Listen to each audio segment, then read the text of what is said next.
Hello everyone. आज हम gate 2023 के ऑर्डिनरी डिफरेंशियल इक्वेशन के क्वेश्चन सॉल्व करेंगे। इसके बाद नेक्स्ट वीडियो में मैं इक्वेशन पार्शियल डिफरेंशियल इक्वेशन को सॉल्व करूंगा। जैसे कि मैंने आपको बताया था, मैंने कुछ टॉपिक्स बताए थे कि आपको ये टॉपिक्स अभी कर लेने चाहिए।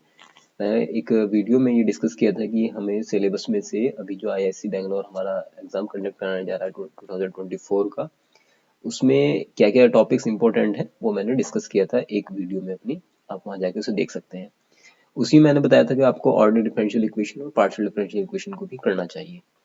तो अब हम लास्ट ईयर्स में जितने क्वेश्चन आ चुके हैं ordinary differential equation, partial differential equation और वो सभी टॉपिक्स जो मैंने आपको बताए थे, इसमें linear algebra, numerical analysis, complex analysis और ordinary differential equation, partial differential equation, ये सभी टॉपिक्स थे। उसमें मैंने टोटल 7 आपको टॉपिक्स बताए थे जो आपको करने हैं। तो इस मैंने ये भी कहा था कि मैं सारे क्वेश्चन आपको सॉल्व कराऊंगा जो लास्ट ईयर में आ चुके हैं। तो हम टॉपिक वाइज क्वेश्चंस को सॉल्व करना स्टार्ट करते हैं। ये क्वेश्चन देखिए, ये 23 का क्वेश्चन है लास्ट ईयर का। क्या, बहुत सिंपल क्वेश्चन है। देखो जस्ट ये एक ऑर्डिनरी डिफरेंशियल इक्वेशन यहाँ पर गिवन है और थोड़ा सा कंफ्यूजन करने के लिए इन्होंने यहाँ पर कुछ इसको इस तरह से बना दिया है कि ये t lies between 0 to infinity, otherwise इसमें कुछ है नहीं ज्यादा। क्वेश्चन क्या है कि let t y of t be the solution of the initial value problem। ये इनिशियल वैल्यू प्रॉब्लम गिवन है y double prime plus 4 times of y equal to t when t lies between 0 to 2 including 0 and 2, and the value of this y double dash plus 4y equal to 2 when t lies between 0 to infinity। यहाँ पर initial condition given है y of 0 equal to 0 and y prime 0 equal to 0 if alpha equal to y of pi by two. देखो ध्यान से, y of pi by two, तो बस ये पूछ रहा है कि 4 अपॉन पाई अल्फा की वैल्यू बताइए कितनी होगी राउंड ऑफ 2 डेसिमल प्लेसेस तक। So alpha equal to y of pi by two, यहाँ से क्या पता चल रहा है आपको कि ये मतलब y of pi by to, मतलब अगर हम पाई t की जगह पाई बाई टू पुट करें तो ये कितना बन जाएगा, y of pi by to बन जाएगा। तो पाई बाई टू कहाँ लाइज करेगा, देखो ये पहले वाले में लाइज करेगा, इसमें जीरो से मैं पेन चेंज कर लेता हूँ। यहाँ देखो ये फर्स्ट वाले में लाई करेगा, पाई बाई टू, 0 से 2 के बीच में। तो ये वाला जो पार्ट है ना, ये इतना कोई ज्यादा इंपॉर्टेंस नहीं रखता है यहाँ पर। ये तो उन्होंने ऐसे लिख दिया है बस क्वेश्चन को पूरा बनाने के लिए। हमारा क्वेश्चन इस पार्ट से सॉल्व हो जाएगा सिर्फ, ठीक है।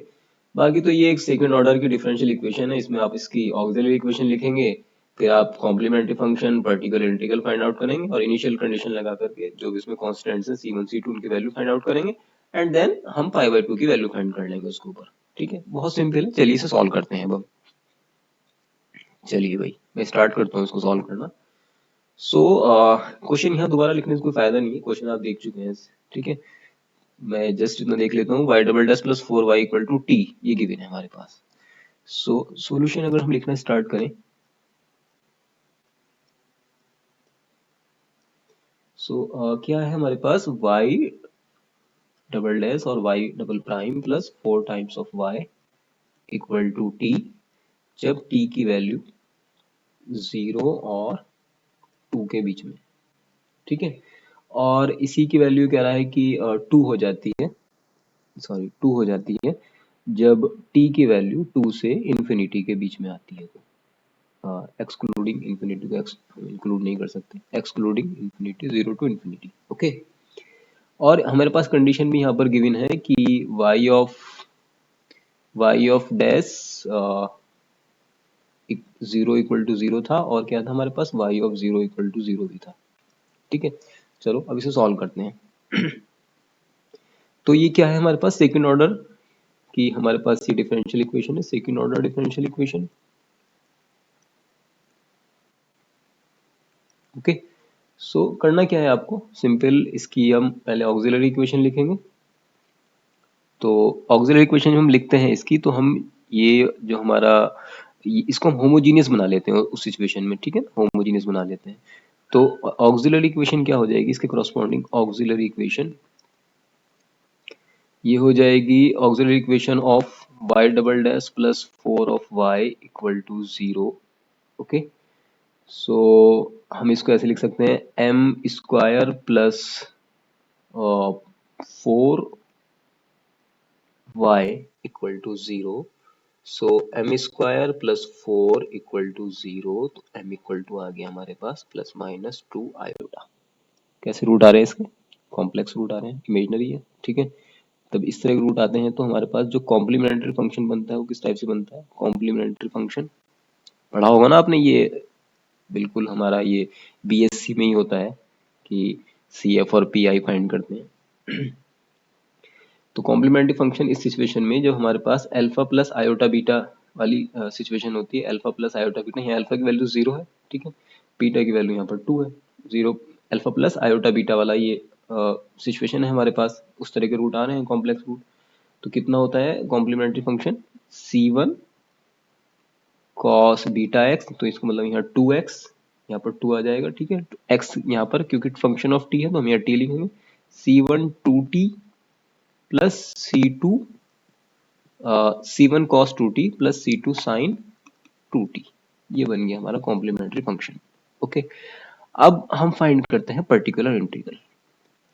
पर्टिकुलर इंटीग्रल, ओके, वो कितना हो जाएगा? 1 अपॉन ये एम स्क्वायर प्लस 4 है तो इसको लिख सकते हैं हम कैसे? डी स्क्वायर प्लस 4 और फंक्शन किसका? टी। अभी देखो कितना सिंपल है, अब इसे लिख दो, इसे मैं ऐसे लिख दूं, इसमें से हम अगर 1/4 कॉमन निकाल दें तो कुछ ऐसे दिखाई देगा, ये D square upon 4 plus 1 of T. Okay, चलिए नेक्स्ट पेज पे लिखता हूँ इससे आगे। तो ये हो गया हमारे पास 1/4 और इसको मैं लिख देता हूँ ऐसे 1 प्लस कितना था भाई? 1 plus D square upon 4, 1 plus D square upon 4 whole inverse, और यहाँ था टी। ओके, ये हमारा पर्टिकुलर इंटीग्रल चल रहा है विच इज इक्वल टू 1/4। अब इसका एक्सपेंशन तो आपसे आता है बायनोमियल, बायनोमियल थ्योरम का यूज करके हम इसका एक्सपेंशन खोल सकते हैं। क्या होता है?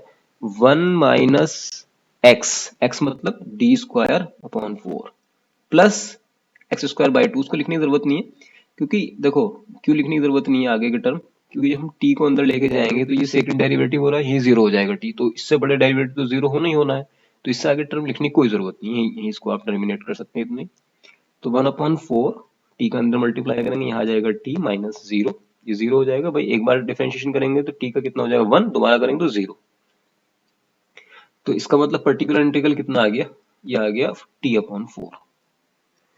तो जनरल सॉल्यूशन क्या होता है? जब हमें सी एफ और पी आई दोनों पता है, जनरल सॉल्यूशन कितना होता है? y of t equal to complementary function plus particular integral. Complementary function कितना था भाई? कॉम्प्लीमेंट्री फंक्शन कहाँ है हमारे पास? ये रहा C1 cos 2t, C1 cos 2t plus C2 sin 2t plus ये आ गया particular integral t/4, t/4 y of t। अब लगा दो इसमें आप इनिशियल कंडीशंस और यहाँ से C1 C2 की वैल्यू आ जाएगी। पहली इनिशियल कंडीशन क्या क्या है भाई? y ऑफ 0 इक्वल टू 0 और y डैश 0 इक्वल टू 0, दोनों को लगा दो यहाँ पर। जब y 0 इक्वल टू 0 पुट करेंगे तो ये कितना आ जाएगा? 0 इक्वल टू C1 t की जगह 0 पुट करेंगे तो cos 0 की value 1 plus sin 0 0 plus t की जगह 0, तो यहाँ से C1 की वैल्यू कितनी आ गई? 0। ठीक है भाई, C1 की वैल्यू 0 यहाँ पुट कर दो तो y ऑफ t कितना आ जाएगा? y ऑफ t आ जाएगा कितना? C1 की वैल्यू 0 पुट करने पे 0 हो जाएगा, सिर्फ इतना रह जाएगा C2 sign of 2t plus 1/4 t, ये आ गया हमारा ये। अब इसका डेरिवेटिव कर लो फर्स्ट, हमें सेकंड जो इनिशियल कंडीशन है उसको भी लगाना है, तो कितना आ जाएगा भाई? 2c2 cos 2t प्लस 1/4, इतना ही होगा ना।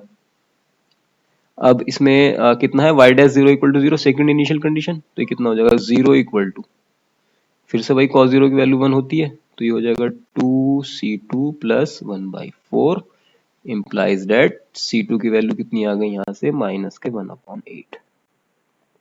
भाई C1 C2 दोनों आ गए हमारे पास, पुट कर दो यहाँ C2 की वैल्यू, C1 तो 0 है ही, तो नेक्स्ट पेज में लिखता हूँ कितना आ गया y of t। y of t equal to आ गया हमारे पास C2 की वैल्यू आ जाएगी -1/8, तो -1/8 पुट कर दो, माइनस के 1/8 sign of 2t plus 1/4t। Okay, बस ये आ गया। अब ये कह रहा है, देखो क्वेश्चन में क्या कह रहा है, अब देखो ध्यान से, क्वेश्चन में कह रहा है कि अल्फा क्या है हमारे पास, y of π/2, y of π/2, y of π/2 value find करो, जो कुछ आएगी वो अल्फा हो जाएगा, तो अल्फा की वैल्यू जो कुछ आएगी उसको यहाँ पुट कर देंगे, हमारा आंसर आ जाएगा। तो अब ध्यान से देखो, जो ये सेकंड वाली कंडीशन थी ना, ये t lies between 2 to infinity, ये तो यूज ही नहीं हुई यहाँ पर, क्योंकि π/2 की वैल्यू तो हमारे पास, मतलब t इक्वल टू अगर π/2 देखें तो 0 से 2 के बीच में आएगी, तो ये सेकंड वाली कंडीशन जो है यहाँ पर, ये सेकंड वाला सिचुएशन जो एक्सप्रेशन में, उसका कोई रोल ही नहीं है यहाँ पर। चलिए भाई करते हैं, तो y ऑफ π/2 हम फाइंड करेंगे, y ऑफ π/2 इक्वल टू कितना आ जाएगा, देखो भाई कितना आएगा, माइनस के 1/8 साइन 2, लो π/2, ये 2 से 2 कट गया, फिर ये 0 हो जाएगा, प्लस यहाँ कितना आ जाएगा, पुट करेंगे तो ये हो जाएगा π/8, ये तो 0 हो गया, साइन पाई 0 हो गया, सारा का सारा 0 हो गया, तो ये आ गया साइन π/2 इक्वल टू π/8। और ये किसकी वैल्यू है, ये अल्फा की वैल्यू क्वेश्चन में ये कह रहा है। तो हमसे वो क्या पूछ रहा है, हमसे पूछ रहा है कि वैल्यू बताइए 4/पाई अल्फा, तो अल्फा की वैल्यू ये आ गई हमारी π/8, ये कैंसिल, कितना आ गया जी 1/2 आ गया, मतलब 0.5, ये आंसर है आपका 0.5। पुट कर दो यहाँ पर, ये जो हमारा फिल इन द ब्लैंक्स यहाँ पर गिवन है, तो यहाँ पर भाई कितना लिखो, यहाँ 0.5, बस ये आंसर है। आई होप ये आपको क्लियर हो गया होगा। फिर भी कोई डाउट है अगर किसी को, तो कमेंट सेक्शन में पूछ सकते हैं। मैं ना एक एक दो क्वेश्चन ही सॉल्व करूंगा, ज्यादा नहीं करूंगा, क्योंकि ये ऐसे बहुत लेंथी हो जाती है वीडियो अगर मैं ज्यादा क्वेश्चन सॉल्व एक साथ ट्राई करता हूँ सॉल्व करने के लिए। ओके गाइज, सो कोई डाउट है तो कमेंट सेक्शन में बताएं, and if you like this please like and subscribe my channel.